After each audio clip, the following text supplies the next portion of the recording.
Saint Ignatius of Loyola, a 16th century soldier who became a saint, he created a daily prayer practice called the Examen.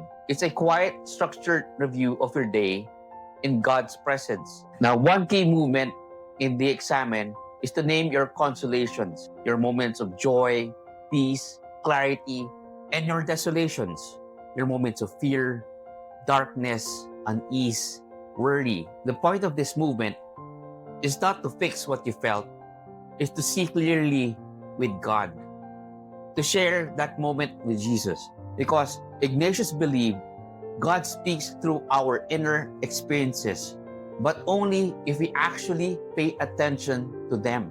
Naming what you feel in prayer isn't weakness. For Ignatius, it was the beginning of transformation. And that's exactly what Ignatius was asking us to do, not to perform, just to be present to what's real. We need to be real with God.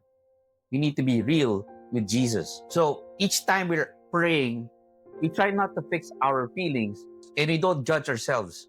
We examine our emotions just to see clearly with God beside us.